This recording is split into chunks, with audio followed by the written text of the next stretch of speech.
A paz do Senhor a todos. Daqui a pouquinho estaremos aqui iniciando uma live onde vamos estar falando um pouco sobre a palavra de Deus.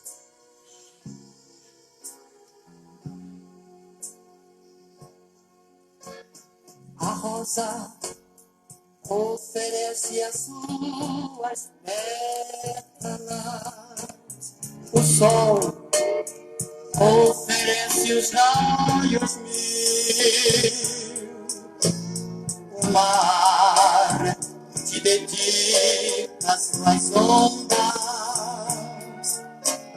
o espaço oferece o céu de anil, o dia oferece a claridade,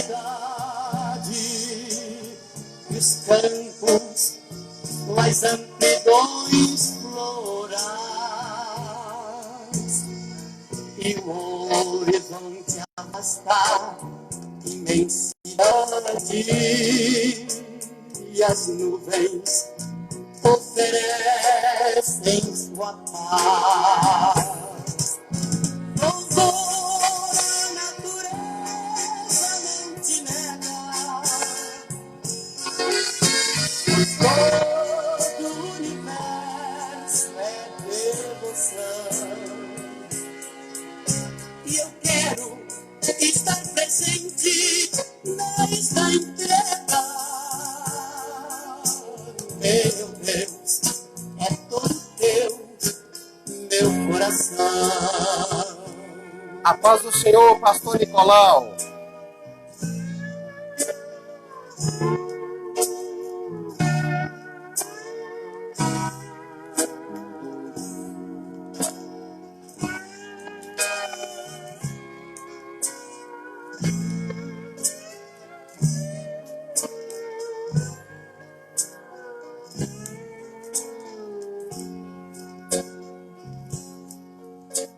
O mártir se entrega para a causa, e o Brasil é o seu país, e em sacrifício a mãe socorre o filho, e isto simplesmente a faz feliz. E tudo que é humilde simboliza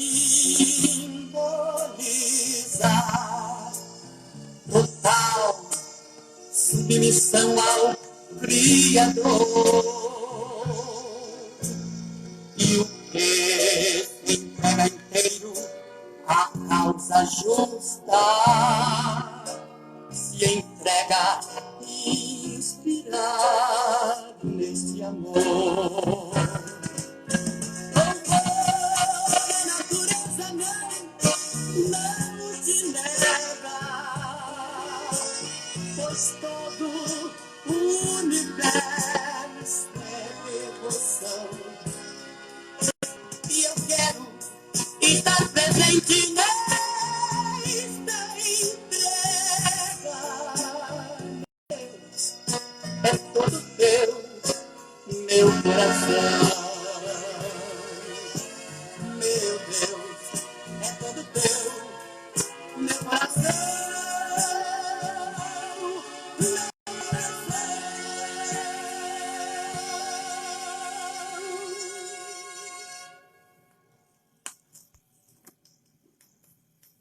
Glórias a Deus. Acabamos aí de ouvir um hino abençoado com um cantor, né? Assembleiano, antigo. Eu gosto muito. Tem vários LP dele aqui. E a gente está sempre ouvindo, né? Os bons hinos dos tempos antigos.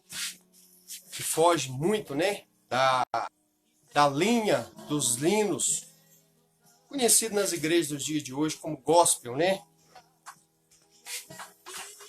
Eu estou esperando aparecer mais pessoas para nós falar uma coisa importante.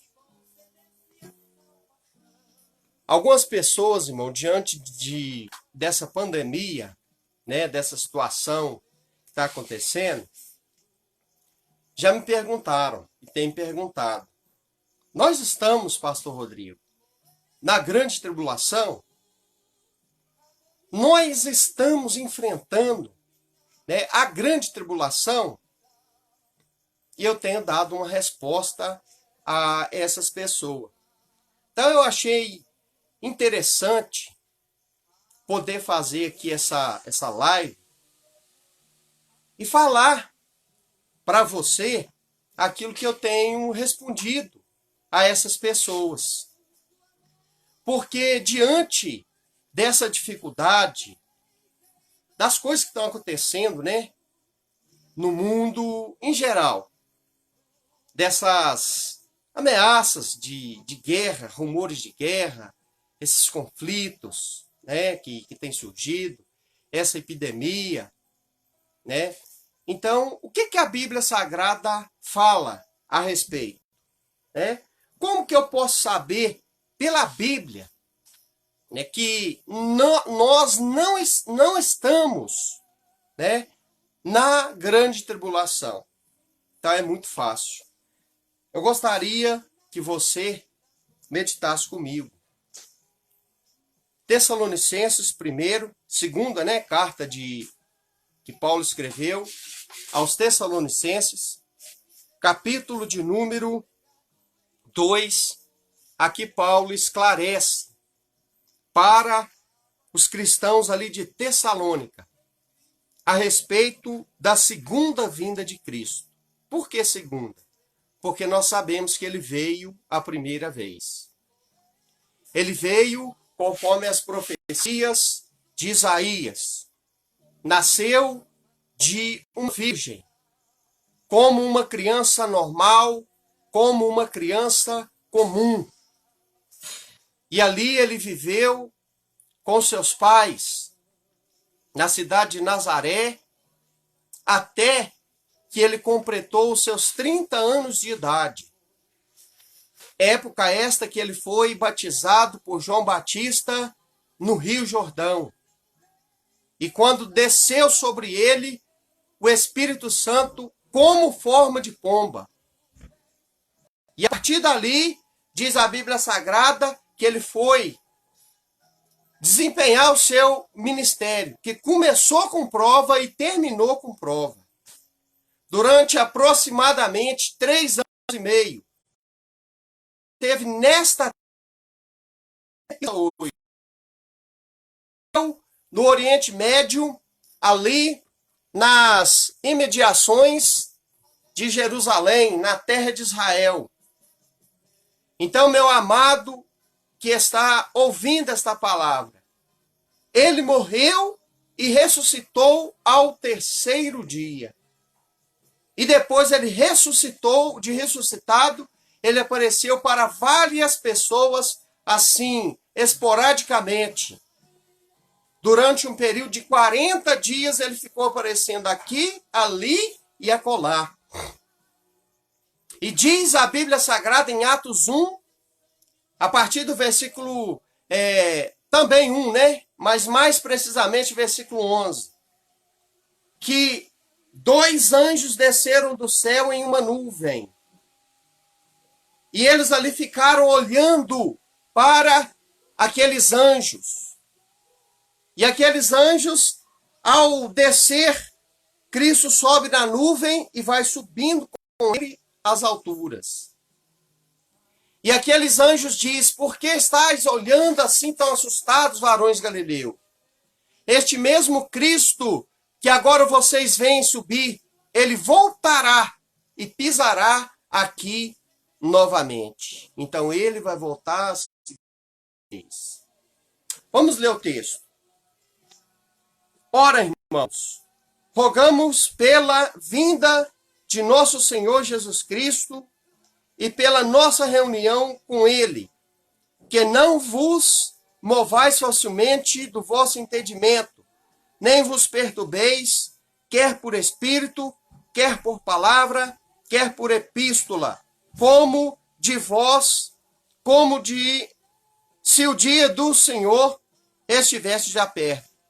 Ninguém de maneira alguma vos engane, porque não será assim, antes que venha o tempo da apostasia e se manifeste o homem do pecado, o filho da perdição, o qual se opõe e se levanta contra tudo que se chama Deus, ou se adora, de sorte que se assentará como Deus no templo de Deus, querendo parecer Deus. Não vos lembrais das coisas que vos dizia, quando ainda estava convosco? E agora vós sabeis o que o detém, para que, ao seu próprio tempo, seja manifestado. Porque já o mistério da injustiça opera, porque somente há um que agora o resiste, até que do meio seja tirado. Então será revelado o iníquo, a quem o Senhor desfará com o assopro da sua boca, e aniquilará pelo esplendor da sua vinda. Então vamos sugar, extrair deste texto, apenas deles, algumas verdades importantes para mim e você nesta noite. Primeira verdade, Paulo afirma dentro deste texto que Jesus realmente voltará. Que Jesus realmente vai voltar. É a primeira coisa que nós aprendemos aqui com este texto que nós acabamos de ler. E toda a Bíblia Sagrada, né, ela está mostrando isso. O próprio Senhor Jesus nos evangelhos. Exemplo, leia capítulo 21 e capítulo 21 de Lucas e 24 de Mateus. E você vai ver Jesus afirmar que ele voltará mesmo. Né? E outra coisa aqui que nós aprendemos é o seguinte: Jesus virá, mas a segunda vinda dele é caracterizada por duas coisas super importantes, né, que eu e você precisamos entender. A primeira, apostasia. A Bíblia fala que a vinda de Cristo ela será antecedida por um período de apostasia grande. E o que é apostasia? Apostasia é o abandono consciente da fé. Ah, pastor Rodrigo, mas isso já está acontecendo. Realmente. Sim. Se você falou assim e pensa assim, você está certo. Você não está errado. Abandono consciente da fé por parte de muitos. Muitos estão abandonando conscientemente a fé. Um aspecto de apostasia também é a apostasia teológica. É quando as pessoas deixam o evangelho, deixam a pureza da Bíblia Sagrada para seguir heresias, para seguir erros doutrinários. Ela está praticando uma forma de apostasia. Né? Esta é a apostasia mais cruel, né? O apóstata mais cruel não é aquele que abandona a igreja, que abandona o templo e que sai por aí bebendo, fumando, se prostituindo, fazendo coisas erradas e não. O pior apóstata é aquele que está dentro da igreja. É aquele que pratica coisas ilícitas, erradas, que não estão de conformidade com a palavra. E ele ensina tais coisas para outros, vive daquela forma. Então, o pior apóstata é esse. É aquele que está desviado dentro da igreja. Não é aquele que sai da igreja, não. Então, este período de apostasia é uma coisa que antecede a vinda de Cristo. Agora, a pergunta é a seguinte: Pastor Rodrigo, nós estamos na grande tribulação? Não. O que está acontecendo, sim, é um período de tribulação.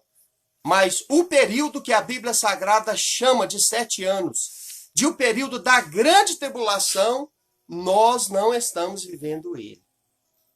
Por que não estamos?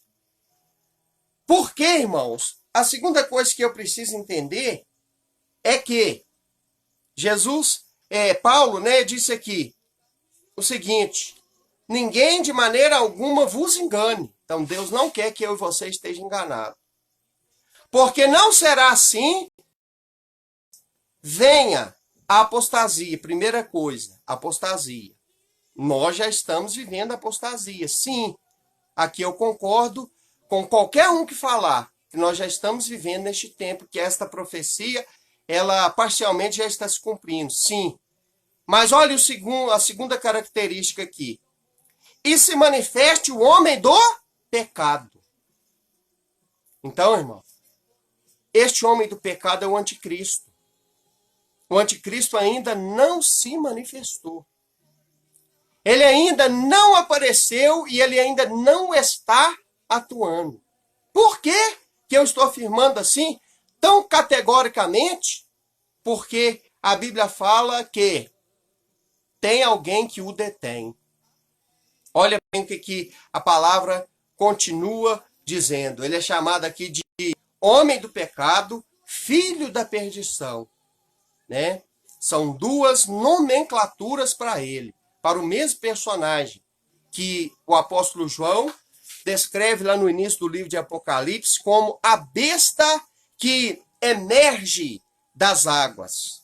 E tem uma outra besta que surge da terra, falso profeta. Besta que sobe do meio das águas, anticristo. Então são duas bestas e dois personagens. Então o que acontece, meus irmãos?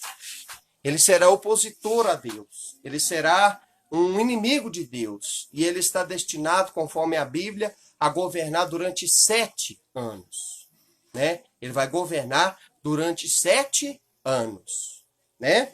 Mas ele só vai aparecer após o arrebatamento da igreja. E a igreja ainda não foi arrebatada. A igreja ainda está na terra.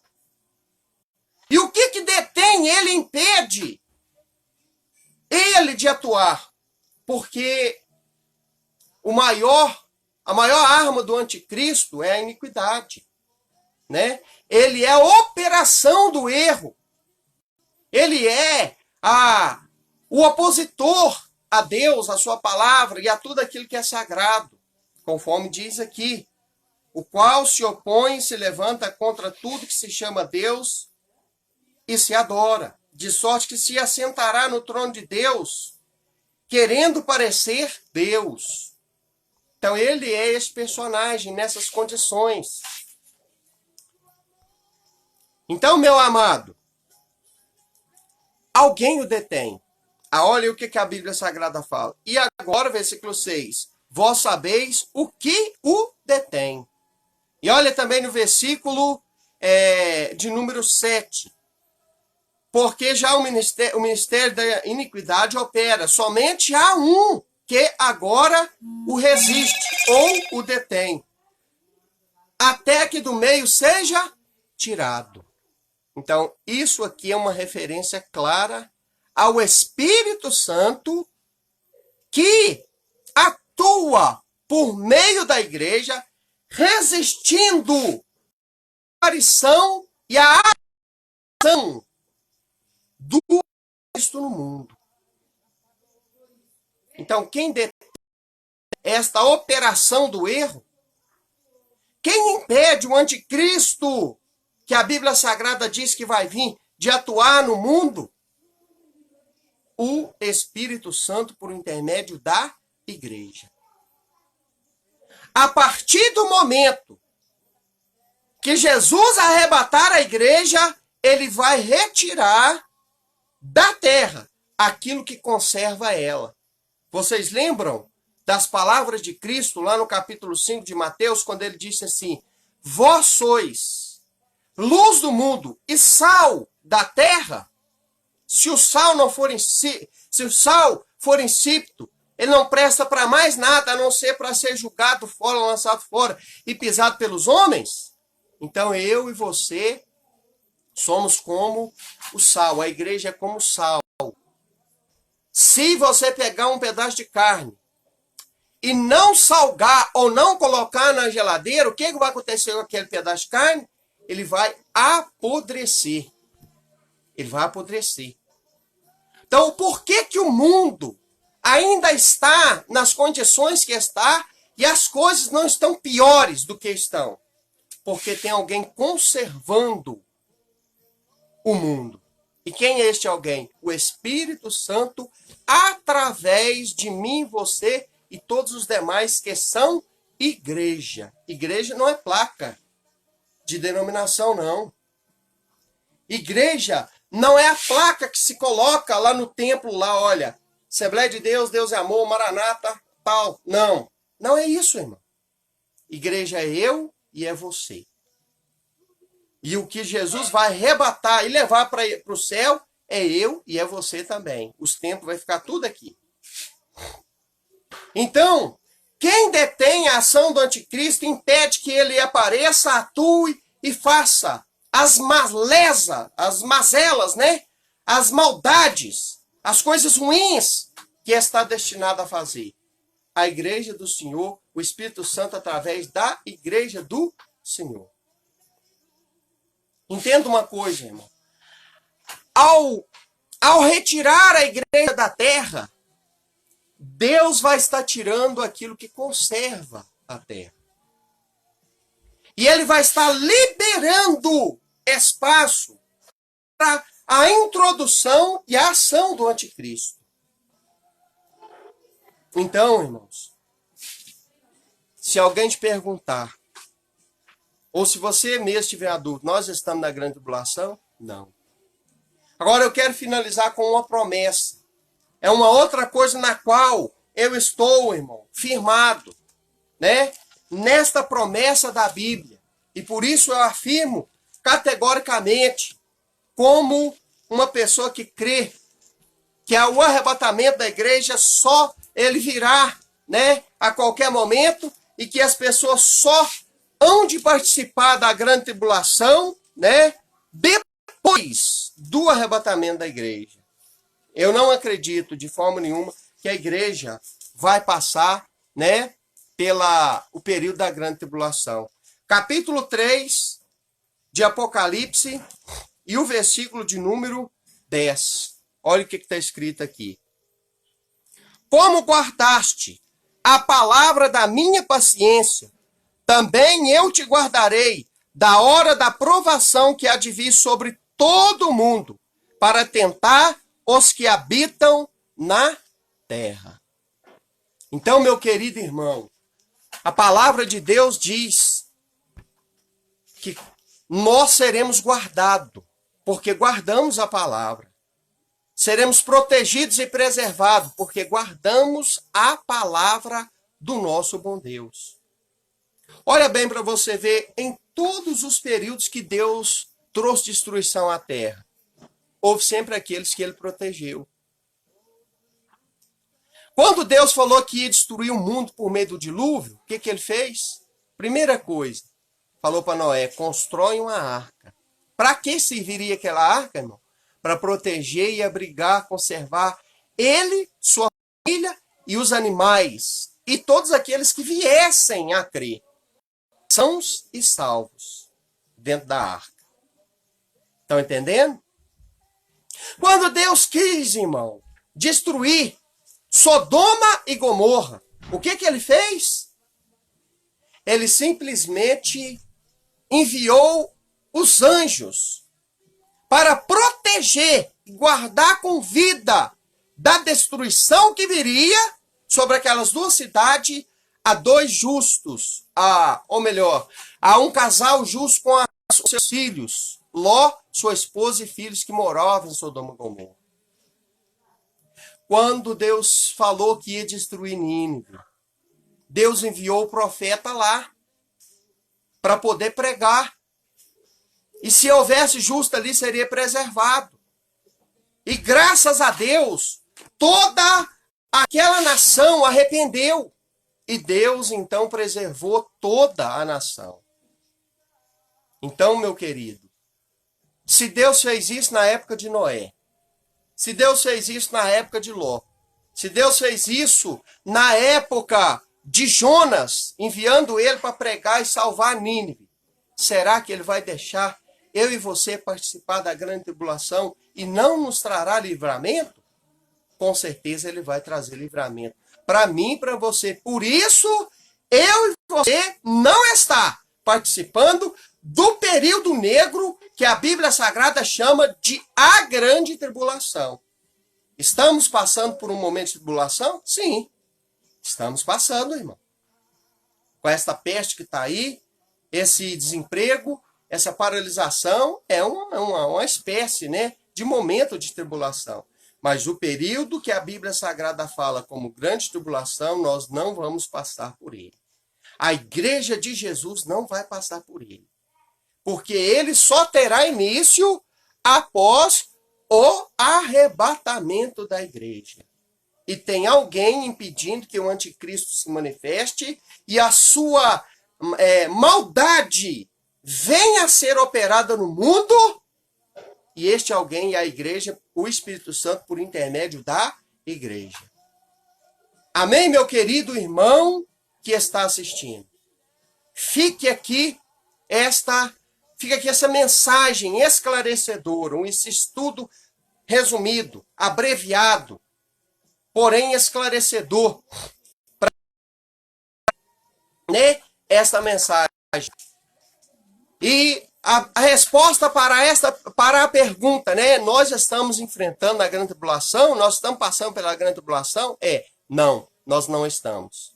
Jesus vai guardar a minha vida, a sua vida, a vida da nossa família. Jesus estará guardando. Nós não participaremos deste período que só se dará início após o arrebatamento da igreja. Amém? Então, após o arrebatamento da igreja, sim, eu e você vamos passar por a igreja, né? Melhor dizendo, depois que ela estiver no céu, o mundo vai passar por esse período terrível na terra chamado grande tribulação. Mas enquanto a igreja está lá, o mundo vai participar aqui, né? Enquanto o mundo está aqui, participando dessas terríveis coisas que o anticristo vai fazer, a igreja estará lá e não aqui. Então, antes que o mundo passe por esse tipo de situação, né?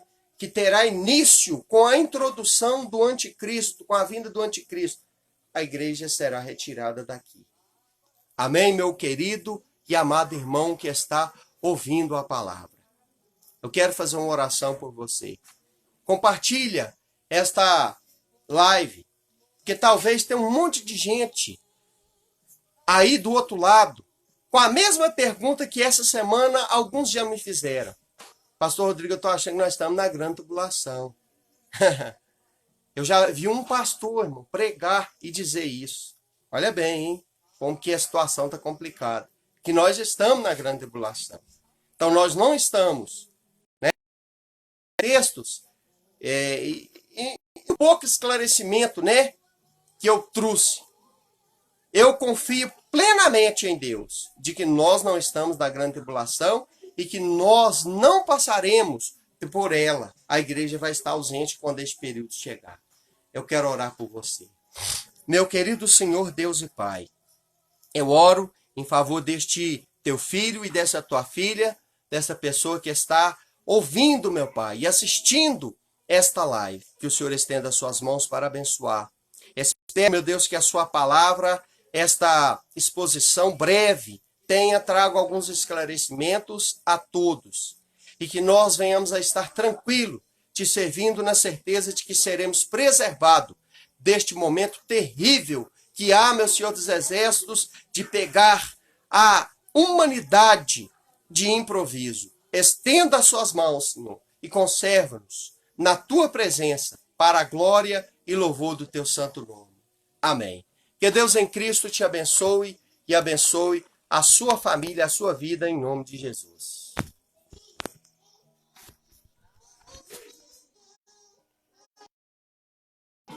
Morreu na cruz, agonizou por minha alma perdida.